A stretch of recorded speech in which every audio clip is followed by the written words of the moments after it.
Nah, ini dilema yang mungkin belum diantisipasi oleh pelaku usaha startup. Perilaku bakar-bakar uang itu kalau dibarengi dengan kompetisi yang ketat, maka itu akan menjadi bumerang.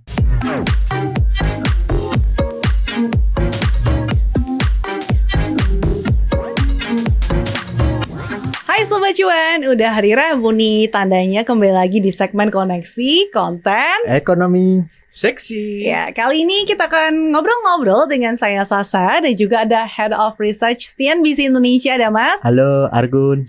Ya, dan juga ada Halo, saya Yoli. Iya, dan kita bertiga hari ini kita bakal ngobrol-ngobrol yang tentunya informasi yang lagi panas, lagi viral banget nih, yaitu tentang badai yang mendera startup, di mana nggak cuma di secara global tapi juga dalam negeri nih ramai banget, katanya banyak PHK. Nah, sebetulnya ini gimana sih fenomena ini gitu? Karena kan kalau misalkan kita lihat di tengah perekonomian yang kembali bangkit, tapi kok malah banyak karyawan yang di PHK gitu. Tambah soal startup ini kan, startup menjadi salah satu pilihan kerja yang paling diincar nih oleh milenial. Ya, yang mau dulu nih. Kalau saya sih ngeliatnya gimana ya? Sebenarnya ini kan kejadian ini udah bukan kali pertama ya, kayak dulu kita bisa sebut ada salah satu emiten teknologi yang belum melantai juga sempat ada rame tuh kasusnya kan, ada layoff segala macam.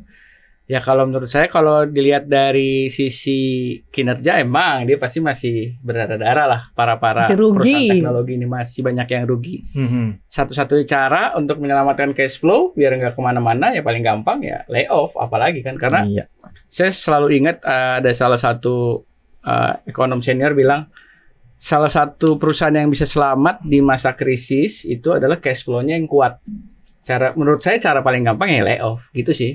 Salah satu strategi jalan ninja nih, gimana mereka bisa bertahan. Iya, jadi kaget juga kan ada kemarin kabar Tanihub gitu. Tanihub kan saya dengar sempat berencana IPO bahkan, kabar-kabarnya dulu sempat gitu. Tapi sekarang malah PHK. Jadi ini memang saya setuju sama Yoli. Ini momentumnya aja. Karena kalau bicara PHK itu saya pikir semua perusahaan di semua sektor pasti pernah mengalami situasi sulit. Ada aja. Ya kan. Nah, kalau kemarin misalnya perusahaan non startup, perusahaan-perusahaan yang sudah gede ya yang sudah berjalan di sektor real itu kan mereka PHK-nya ketika pandemi tahun 2020, 2021. Nah, sekarang setelah pandemi giliran startup yang melakukan PHK. Kenapa? Saya menduga ya tadi karena mungkin dia masih bleeding, kemudian di sisi lain ada tekanan dari pendanaan. Jadi kalau kita tahu kan pendanaan startup itu dari venture capital. Venture capital dari mana? Dari global juga. Dan global dapat duit dari mana? Dari sistem moneter yang berjalan selama pandemi, yakni suku bunganya rendah. Kalau suku bunga rendah ya narik, ibaratnya duit ada di pasar, dia butuh tempat untuk dibiarkan. Nah, salah satunya masuk ke venture capital, masuk ke startup. Nah, sekarang kondisinya berbalik nih. Sekarang suku bunga sudah mulai naik, ongkos pembiayaan sudah mulai tinggi, makanya venture capital mulai berhitung, dan mungkin saya pikir mereka sekarang berada di nada yang sama, bahwa sudah saatnya bakar-bakar duit direm karena pendanaan sudah nggak lagi murah gitu. Kayak likuiditas seret, jadi pesta bakar uang bisa udah usai dong artinya ya? Iya, saya pikir gitu. Oke, tapi kalau misalkan ngomong-ngomong soal startup, ini kan terkenal banget nih citranya, gajinya tinggi, fasilitasnya segambreng gitu yang sangat menggiurkan. Ini apakah juga jadi faktor nih? Jadi mereka terutama investor untuk menahan dananya nih? Iya, jadi kalau setahu saya memang startup kalau mereka buka karyawan baru gitu ya, misalnya mereka talent hunt di LinkedIn atau di mana, biasanya memang mereka lebih berani memberikan gaji lebih tinggi karena memang sesuai dengan kebutuhan mereka. Nature bisnis startup itu kan mereka mendobrak, mendisrupsi. Jadi orang yang biasanya ya gampang aja lah belanja gitu kan di mall dan di pasar, tiba-tiba ada perusahaan yang ingin mengubah kebiasaan tersebut dengan berbasis teknologi. Nah, dia butuh talent, orang yang cakap, yang bisa melakukan itu, memiliki expertise atau kemampuan untuk menciptakan perubahan itu melalui teknologi mereka. Dan di sisi lain, mereka harus meng-hire dari perusahaan-perusahaan besar. Ya, misalnya ya kita bicara dari IDX, ada Telkom, ada Astra misalnya. Nah, kalau kita mau hire mereka, gajinya harus lebih tinggi dong gitu. Nah, startup dilemanya di situ. Dari sisi headcount aja mereka udah costly biasanya. Sementara ya tuh kayak Yuli bilang tadi, cash flow-nya mungkin masih belum aman gitu. Bang Yuli gimana? Teman-teman lo pasti banyak yang di startup dengan para, kalau misalkan kita bandingin gaji tuh pasti jadi peer pressure dong sama teman-teman startup. Kayaknya kerjanya sama juga, banting tulang kerja baik kuda, tapi kok gaji mereka lebih gitu Ya kan. dilema sih, balik lagi tadi kan disebut kalau emang hijack ya pasti akan bayar cost-nya lebih gede lagi untuk dari sisi SDM. Tapi ini juga agak aneh juga gitu. Di sisi lain para perusahaan teknologi ini nawarin kepada masyarakat biar hidup lebih efisien pakai teknologi. Tapi dari dirinya sendiri secara operasional dia justru nggak efisien kalau menurut saya gitu. Banyak sih halnya kayak nggak usah jauh-jauh lah, kayak karena kan dia persaingannya tinggi banget ya, kenceng banget persaingannya, otomatis kalau persaingannya kenceng ya pasti butuh dana gede banget. Makanya ada yang saya nggak terlalu suka itu ada budaya bakar uang dengan promosi yang gila-gilaan segala macam. Bahkan ada yang orang sebut. Tapi itu berhasil kan menarik minat masyarakat kan. Betul, tapi takutnya jadi adiktif gitu. Jadi orang ya nggak tahu ya. Begitu kalau saya sih behavior saya lebih kalau itu promonya nggak ada ya udah buat apa saya stay di sana di salah Iya satu. benar, cari lagi yang ada promo ya kan. Nah, jadi otomatis secara ya nggak tahu sih ya secara bisnis saya ngeliatnya loyalitas dari pengguna itu agak kurang. Itu yang jadi bahaya sih. Iya. Jadi nature-nya startup memang dia harus mendobrak ekosistem baru untuk bertransaksi, menikmati jasa dan produk. Tetapi sekarang yang mungkin agak diabaikan oleh para pelaku usaha startup adalah mereka tidak sendirian. Jadi kalau bakar-bakarnya dia sendiri, ya mungkin akan efektif. Tadi kayak dibilang Yoli, promo dia kasih, setelah promo selesai, nggak ada yang lain ya Yoli akan stay gitu ya. Tetapi kalau sekarang kan dia nggak sendirian. Kita bicara misalnya e-commerce ada berapa di Jakarta, di Indonesia ya. Jadi kalau satu udah selesai promo, ya sudah kita pindah aja ke e-commerce lain yang ada promo. Install cuman butuh data berapa kan gitu. Nah ini dilema yang mungkin belum diantisipasi oleh pelaku usaha startup. Bahwa perilaku bakar-bakar uang itu kalau dibarengi dengan kompetisi yang ketat, maka itu akan menjadi bumerang. Itu akan menjadi cost besar dalam jangka panjang.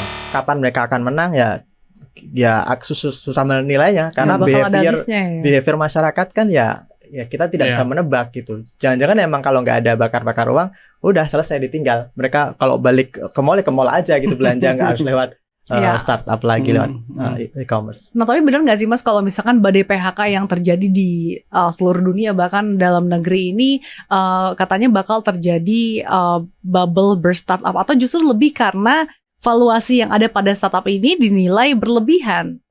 Ya, saya pikir kalau kita bilang startup apakah sudah mengalami bubble dan bubble-nya apakah pecah, kok sepertinya enggak gitu. Karena kalau bubble itu kan berarti dia tidak memiliki basis fundamental atau pendukung bisnis yang sifatnya ada di sektor real gitu. Nah, startup kan enggak, barangnya ada, kantornya ada, foundernya ada, bisnisnya juga ada. Tetapi bisnisnya itu tidak berjalan sustainable kalau belum ada kalau nggak ada bakar-bakar uang itu gitu.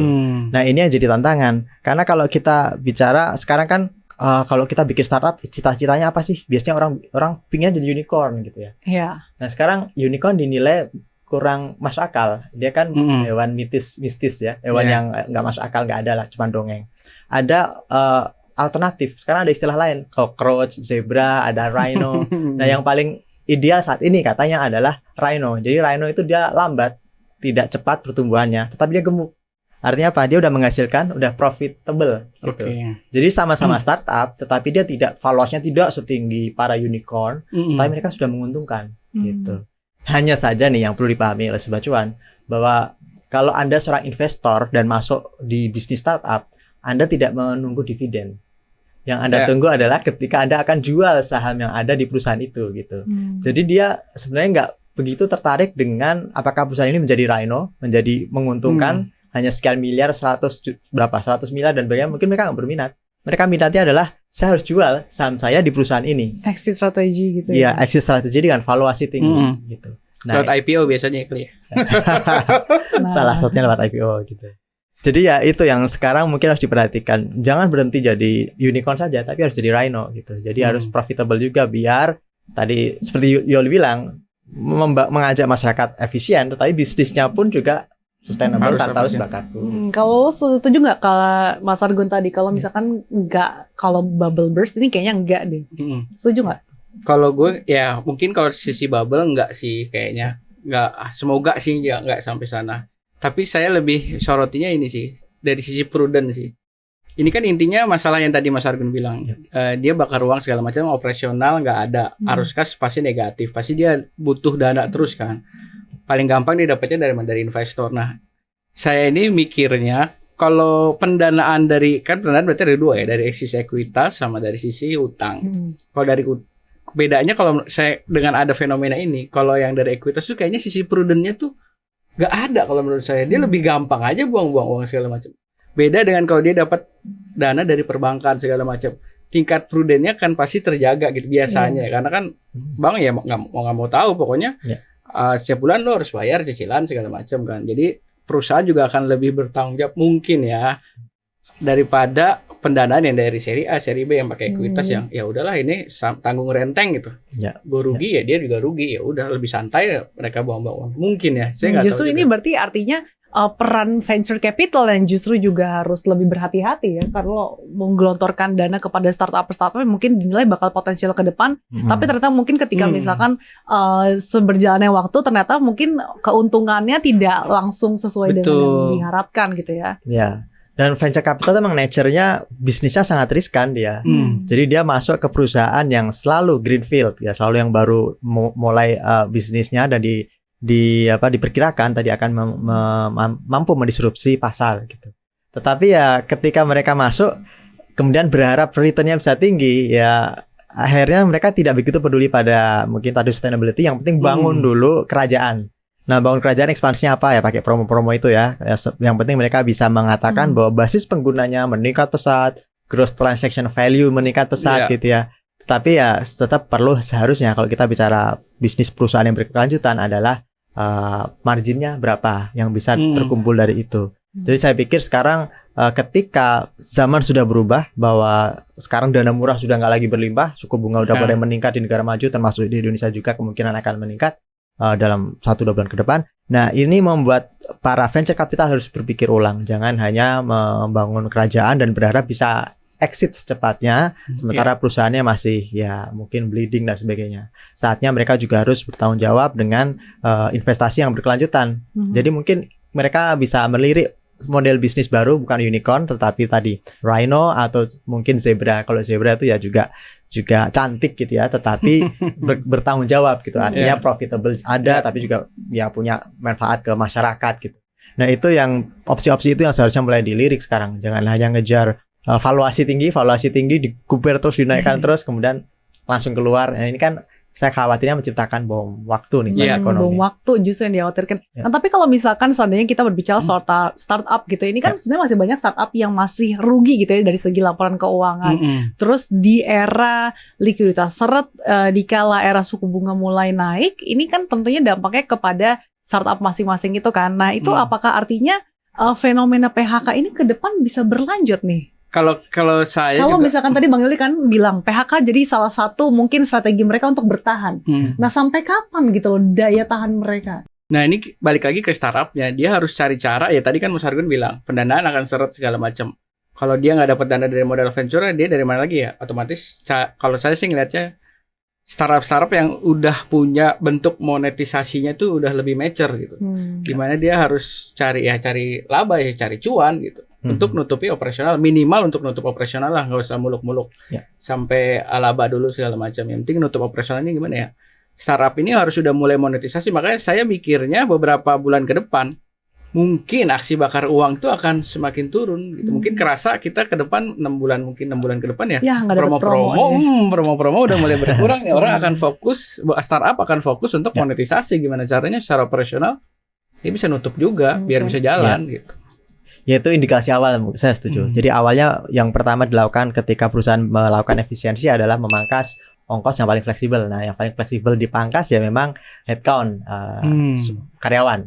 Kalau karyawannya sudah dipangkas jumlahnya, mungkin yang tadinya gajinya terlalu tinggi dan ternyata hanya berakhir jadi liability bukan aset gitu. Artinya karyawan itu tidak perform dalam membangun perusahaan, itu yang di layoff. Kemudian diganti dengan karyawan baru yang ya mungkin cost-nya lebih ya masuk akal untuk perusahaan tersebut. Dan kemudian langkah kedua adalah mereka merapikan dari sisi ya tadi marketingnya. Marketing cost-nya mungkin nggak akan gede-gedean dengan promo dan sebagainya, dan mereka akan lebih fokus pada menjaga retensi nasabahnya dengan layanan gitu. Nah, saya berharap roda zaman mengarah ke sana, bukan mengarah sebaliknya, setelah dipangkas kemudian masih tetap jor-joran bakar uang dan kemudian ya pada kolaps seperti tadi kemarin ada perusahaan startup yang berubah kan. Iya, nah tadinya. ini menarik nih, Mas Agun, di tengah badai PHK, misalkan ada juga sejumlah perusahaan startup yang justru banting setir. Ini salah satunya ada yang tadinya bergerak di sektor groceries, terus beralih ke marketplace smartphone dan elektronik. Nah ini Iya, loncat gimana ya. pandangannya nih? Nah, ini saya pikir mereka kalah bersaing gitu. Pertama, kalau melihat dari pengumuman mereka di media massa itu kan mereka menyatakan bahwa ternyata banyak perusahaan startup lain yang bisa memberikan layanan lebih cepat. Nah, ini akan menjadi sarana untuk menseleksi startup mana yang akan bertahan. Jadi mereka yang paling efisien, tidak hanya ngomongin soal pengguna ya. Oke, saya selalu tidak percaya ketika ada startup yang jualan saya basis penggunanya sudah sekian. Basis pengguna itu sangat fluid. Mereka bisa berubah gitu ya. Sangat fluid. Seperti tadi e-commerce kita kadang di HP ada 2, 3 itu kan. Dan kalau ada promo ikut, kalau nggak ada ya udah kita berhenti gitu. Nah, basis pengguna nggak cukup, tapi ya itu mereka harus bisa membuktikan bahwa layanan mereka itu sustainable. Jadi ya nilai transaksinya selalu meningkat, kemudian juga kecakupan layanannya selalu meningkat. Fundamental. Iya, Ada yang intinya ditambahin, mereka Bang harus agile sih, ikutin keadaan ya. Ya kalau nggak gitu ya balik lagi ya mereka nggak bisa. Ya maksudnya kalau nggak bisa bersaing ya udah nggak usah Tertinggal, dipaksain. mau tidak mau ya. Tidak mau, jangan daripada mengorbankannya ada PHK lain. Nah, di tengah sulitnya mendapatkan dana dari investor gitu ya. Kalau kita melihat ke depan, seperti apa sih arah startup Indonesia? Karena kan startup Indonesia kan termasuk top 5 gitu di dunia, bahkan terbanyak gitu. Ini gimana nih ke depannya? Ya, ribuan startup, tetapi ya saya yakin yang akan bertahan 10%-nya aja gitu. Dan mereka ini yang mendapat basis dukungan dana kuat gitu. Dan kemudian mereka juga belajar dari keadaan sekarang bahwa bleeding terus juga tidak ideal. Dan mereka mau tidak mau harus sustainable. Nah, kondisi seperti sekarang ini akan memaksa mereka untuk mengubah model bisnisnya. Nah, saya berharap yang terjadi sekarang ini PHK dan sebagainya adalah awal dari kesadaran startup untuk tidak hanya bakar duit gitu istilahnya. Apakah turning point gitu ya? Turning point, betul. Pencerahan dan kemudian membawa industri startup kita menjadi lebih kuat gitu. Dan ini kalau memang terjadi, saya yakin mereka yang akan survive akan dibidik oleh investor-investor global. Selepas ini gitu. Ya paling trennya kalau saya ngeliat ya konsolidasi, kayak ada Goto kan, ya salah satunya biar dia bisa bertahan dan semakin besar di luar dia bakar uang ya konsolidasi ya gabung. Setelah itu kayak IPO itu menurut saya itu udah salah satu jalan. Template gitu. Ya? Udah template konsolidasi IPO.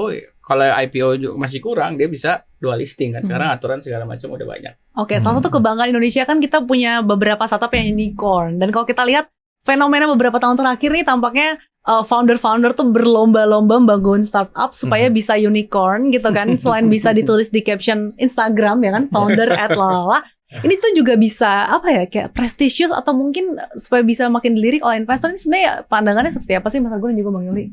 Ya, berlomba-lomba biar jadi startup, mungkin dari Corn bahkan. Ya selalu itu yang dijadikan role model adalah perusahaan yang jadi unicorn, kemudian jadi Dekakorn. Dekakorn itu kan masih unicorn juga, tetapi nilai valuasinya meningkat 10 kali lipat. Jadi saya pikir unicorn itu kalau bicara valuasi memang menarik, sama seperti gambaran unicorn, tampilannya menarik, culanya berkilau-kilau, dia katanya bisa terbang, bercahaya dan sebagainya. Tetapi ya itu valuasi. Nah, valuasi itu kalau kemudian tidak bertemu dengan realita, artinya ternyata pada kenyataannya bisnisnya sangat bergantung pada aksi bakar uang, ya itu juga harus kita cermati gitu ya. Sekarang ini saya pikir kalau kita bicara bakar uang, oke lah 5-10 tahun pertama oke lah, tapi setelah itu mestinya sudah selesai. Amazon apakah butuh waktu untuk bakar uang bertahun-tahun? Enggak. Jadi dia tuh setahu saya dulu mulai berdiri pada tahun awal 94 gitu ya.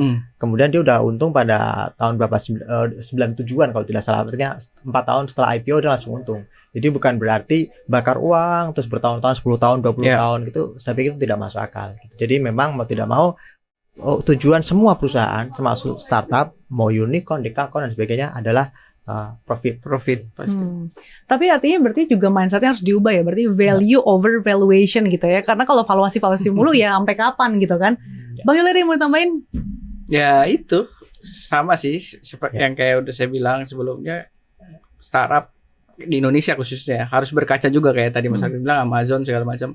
Gimana dia memonetisasi sebuah layanan, sebuah produk itu lebih kreatif lagi gitu. Di luar harus ada promo, diskon segala macam. Jadi bagaimana konsumennya itu biar menumbuhkan loyalitas gitu. Dia menggunakan layanan itu emang karena emang butuh, bukan karena diskonnya dia, tapi memang dia loyalitas itu akan terbentuk kalau emang layanan itu udah bisa sepenuhnya melayani si konsumen itu sih. Artinya juga model bisnisnya ini yang dari awal sudah sangat dipikirkan sehingga sesuai dengan target marketnya juga ya. Yes, betul banget. Ya, itu dia tadi segmen koneksi, seru banget ya, kita udah ngobrol-ngobrol hari ini. Dan jangan lupa untuk terus dengerin konten-konten menarik kita di mana aja? Ada di Google Podcast, Apple Podcast, Spotify, dan juga ada di Anchor. Yap, jangan lupa juga untuk follow Instagram cuap-cuap-cuan di @cuap_cuan. Jangan lupa juga untuk subscribe YouTube channel kita di cuap-cuap-cuan. Jangan lupa untuk di komen, like, dan share sebanyak-banyaknya. Saya Sasa dan juga Gun. ada juga Saya Yoli. ya. Sampai jumpa di cuap-cuap-cuan berikutnya. Dadah.